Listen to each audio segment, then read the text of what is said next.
finally in control of my own life.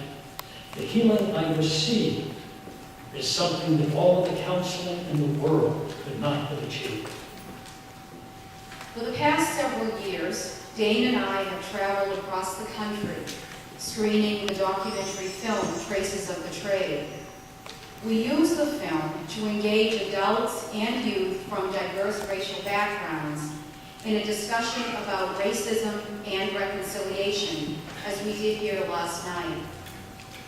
We don't debate or argue, but rather create a safe space for people to say what is in their heart and to share a story or a memory that is triggered by the film.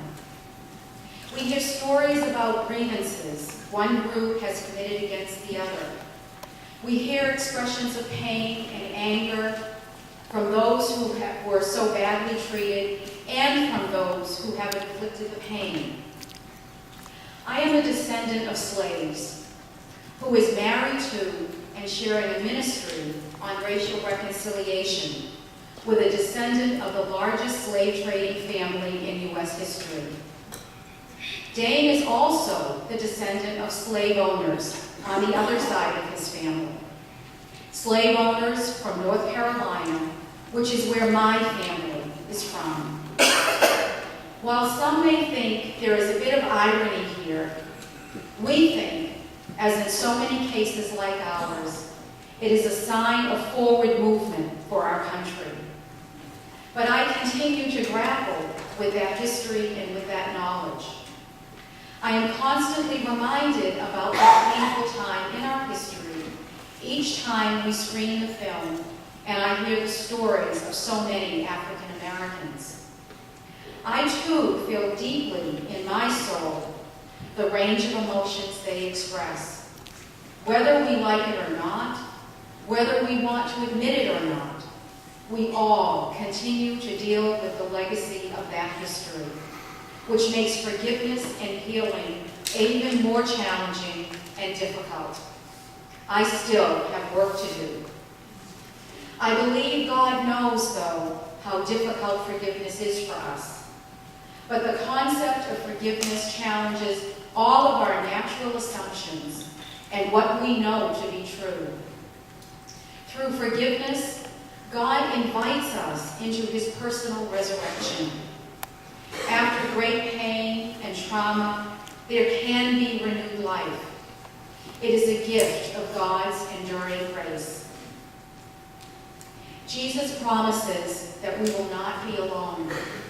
He will be with us as our coach, as our mentor, as our guide. For he knows that as we mend relationships, we mend ourselves. As we mend relationships, we mend ourselves. With his assistance, forgiveness unexpectedly leads us to that peace of God which passes all understanding. Our instinct is to wallow in hate, resentment, and blame, anything but to forgive. That's what our culture expects of us. The worse the offense, the deeper the feelings, and the greater the challenge to forgive. But here's the rub. Forgiveness cannot be part of a deal with God. I'll forgive if you make me feel better. It's not about us, and it can't be about us, even though it is all about us. It is about God and our relationship with God. God is not kidding when he says to forgive. It is simply not a suggestion. Archbishop Desmond Tutu wrote, "And no future without forgiveness." Forgiving means abandoning your right to pay back the perpetrator and his own coin. But it is a loss that liberates the victim. And if the victim could only forgive when the culprit confessed, then the victim would be locked into the culprit's whim, locked into victimhood. That would be palpably unjust. When Nelson Mandela was released from prison, the court allowed him to name the punishment for his torturer. His breathtaking response was, "My punishment is to forgive you." It is so clear, but so very difficult, isn't it? By not forgiving and continuing to embrace the anger, resentment, and hatred towards another, we are keeping ourselves from being the person God so clearly wants us to be. Because forgiveness is an exercise of faith, we must have faith in the power of forgiveness. It is God's work with us as his co-workers. Lord, make us instruments of your peace. Where there is hatred, let us sow love. Where there is injury, pardon. Where there is doubt, faith. Where there is despair, hope. Where there is darkness, light.